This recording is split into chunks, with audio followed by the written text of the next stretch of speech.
الہ ایک ہے، تمہارا الہ صرف ایک ہے۔ یہ ہے قرآن مقدس کا اہم مسئلہ، مخدوم مسئلہ، پیغمبر کے مشن والا مسئلہ، پیغمبر کی دعوت والا مسئلہ۔ فرمایا آؤ اس نقطے پہ آ جاؤ، یہودیوں کو بھی دعوت دی، اور یہودیوں آ جاؤ، عیسائیوں کو دعوت دی۔ فرمایا آ جاؤ مشرکین، دنیا جہان کے سب فرقے، سب کو دعوت یہ ہے کہ اے کائنات والو، اس کائنات کا الہ وہ صرف ایک ہے، اس کے ساتھ دوسرا الہ کوئی نہیں۔ کتنی صاف دعوت ہے۔ حضرت علامہ عثمانی رحمہ اللہ نے یہاں پر بہت عجیب نکتہ لکھا۔ تفسیر عثمانی کسی کے پاس ہو تو فرماتی ہیں کہ پیغمبر کریم کے بارے میں جو فرمایا نا، ہم نے آپ کو رحمت بنا کر بھیجا، اس رحمت کا خلاصہ یہ ہے قل انما یوحا الیہ۔ اس رحمت کا خلاصہ یہ ہے کہ یہ اعلان کرنا کہ اے کائنات والو، الہ تمہارا الہ ایک ہے، دوسرا کوئی الہ نہیں۔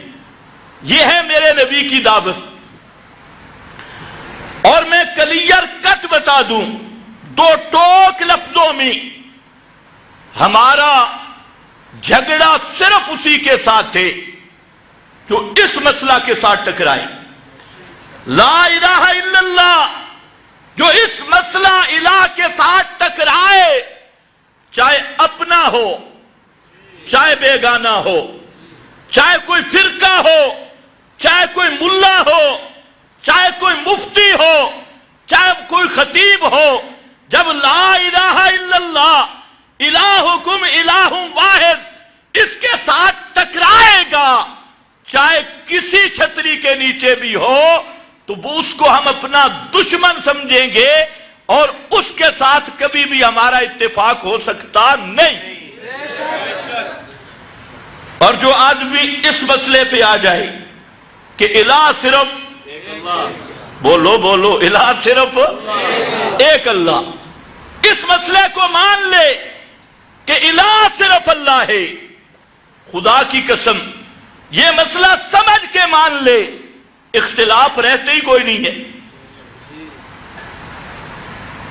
یہ تو سب امت کو جوڑنے والا نقطہ ہے، صرف یہ امت نہیں، ساری امتیں اس نقطہ پہ جمع ہو سکتی ہیں، اور یہی پیغمبر کریم کی دعوت بھی ہے اور نقطہ اتحاد بھی ہے۔ اور جب آج جتنے فرقے ہیں وہ اس لیے بنے کہ بنیادی طور پر انہوں نے الوہیت کا مقام نہیں سمجھا، مسئلہ الہ نہ سمجھنے کی وجہ سے امت میں انتشار آیا اور امت میں فساد آیا۔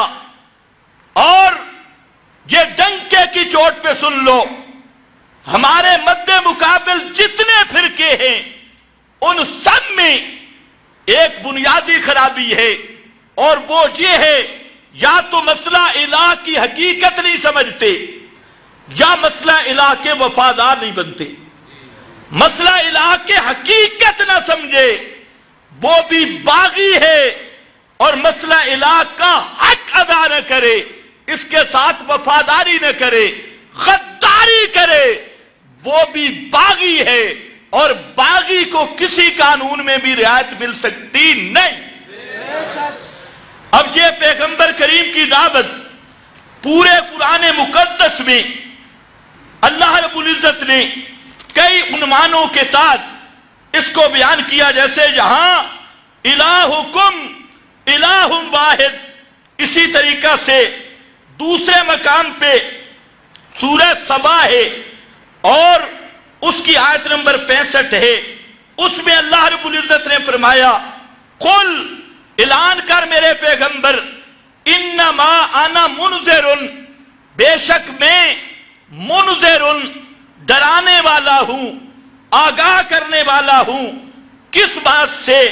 وما من الہ الا اللہ، میں یہ بات سے آگاہ کرنے آیا ہوں ما من الہ الا اللہ، اللہ کے سوا کوئی الہ نہیں۔ ما من الہ الا اللہ، یہ ہے دعوت، اور دعوت کس لفظ کے ساتھ؟ قل۔ کون سے؟ یار قل میں نے منتخب کیا ہے، یہ تو سب کو یاد ہے، آپ کے تو بڑے بڑے مولوی قل شریف پڑھتی ہیں۔ قل کہہ دیجئے انما انا منذر، میں آگاہ کرنے والا ہوں۔ اور آگاہ کس سے کیا؟ مسئلہ کیا ہے؟ مسئلہ ہے ما من الہ الا اللہ الواحد القہار، اللہ کے سوا الہ کوئی نہیں۔ اور اللہ کون ہے؟ الواحد۔ اللہ کون ہے؟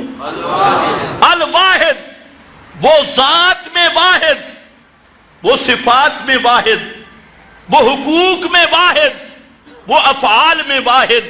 اللہ کی صفت جیسی کسی کی صفت نہیں، اللہ کی ذات جیسی کسی کی ذات نہیں، اللہ کے کاموں جیسے کسی کے کام نہیں، اللہ کی شانوں جیسی کسی کی شان نہیں۔ القہار وہی غالب ہے، اور وہ کون ہے؟ رب السماوات والارض، جو آسمان کی مخلوق کا بھی مشکل کشا، زمین کی مخلوق کا بھی مشکل کشا، وما بینہما، آسمان و زمین کے درمیان جو کچھ ہے اس پر بھی وہ مختار کل، اور اس پر بھی وہ رب اور پالنہار، العزیز الغفار، وہ غالب بھی ہے، العزیز سب پہ غالب، سب پہ بھاری، باقی سب اس کے مقابلہ میں کمزور اور محتاج ہیں، الغفار، اور وہی اللہ جو الہ ہے وہی گناہوں کو معاف کرنے والا ہے، دوسرا کوئی گناہوں کو معاف کرنے والا بھی نہیں۔